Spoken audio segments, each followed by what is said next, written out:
Allahu, Allahu, Allahu, Allah, Allahu, Allahu, Allahu, Allah, Allahu, Allahu, Allahu, Allah. Husband and wife, many a times, the devil tries to bring them apart, rip them to pieces for nothing, for no reason. Sometimes it's because we become impatient with one another. We live with one another.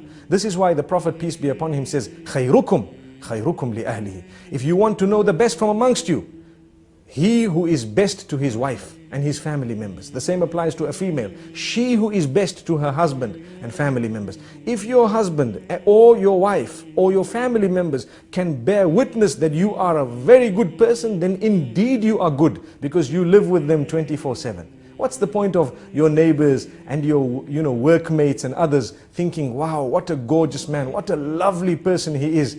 That's because you go to work, you smile, because you're being paid to smile. You work so nicely, you're so kind to your bosses and everyone because you're being paid to do that.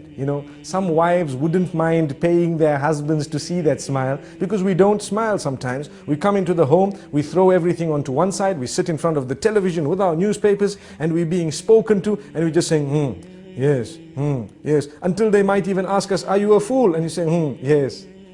This is the type of behavior we have sometimes. We don't even know what they're saying. Yet, someone phones you from work, full concentration on the phone call. What is this?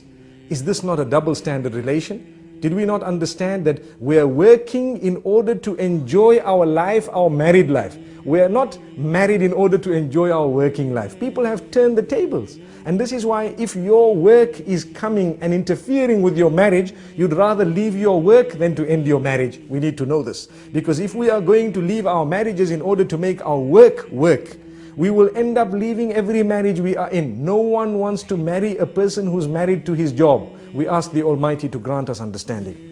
The point I'm raising is, some people prioritize wrongly, and they end up giving priority to that which is not supposed to be right at the top, over and above the things which are supposed to be right at the top. And for this reason, children are neglected, wives are neglected, sometimes husbands are neglected. The way we speak to them is far worse than the way we speak to others. Sometimes, as I said, at work, we can speak so calm, so kind to everyone, but come home, and suddenly we have such a face. Everybody's helter-skelter. Everybody's running around. No one wants to sit with us. We don't sit with anyone. When we're on the table, we have, a frown, and we look at everyone as the most harsh of people. And yet at work, even the girl who brought the tea to us, thank you very much. Oh, it was so sweet of you. Couldn't you say that to your own wife? Thank you very much. It was so sweet of you. Sometimes we have these examples can go on and on. But the point being raised is we need to make an effort to try and build the relation. Relations are built. They don't just happen.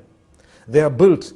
And it's like a little plant. You have the seed. The more you water it, the better it will grow. Sometimes you add a little bit of fertilizer and you find it will grow better. The fruit from it will become or will be of a far more superior quality. So you need to know, in the same way you're ready to put fertilizer there, sometimes a little rose can do a lot of positive, within the home. And yet we haven't ever done that. There are people sometimes who will buy chocolates and gifts for others who are not even related to them. And yet for their own family members, they've never even bought a single rose, nor have they bought a little gift, nor have they had a surprise for them. Why? This is when you have the relation breaking, especially today, in the age of television, in the age of the internet, where people are watching others live, sometimes even on the box, and they see how, happy others might be. They tend wrongly to compare. It is wrong to compare.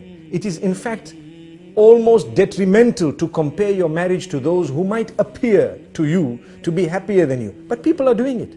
And when they do this, at least we need to know, let us try our best to develop such a solid relation that they can discuss things with us openly, in a respectful manner. Look, this is where you're making a mistake. This is where I think you need correction. And don't feel bad about it. Take it. Some men think that we don't want to be corrected, and the same applies to some females. And this is husband and wife. We are supposed to be the closest, and yet we can't even communicate.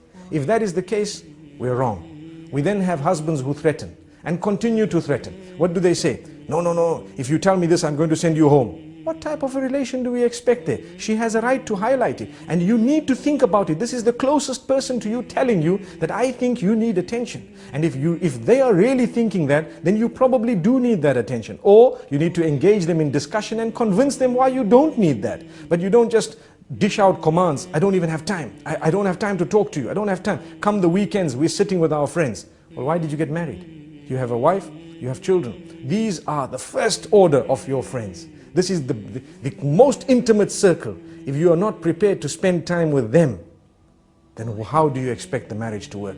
I think we've said quite a bit for today, and this is all food for thought. Obviously, whatever we've said applies to me firstly and then everyone else, and the idea is to conscientize one and all about this beautiful relation between husband and wife.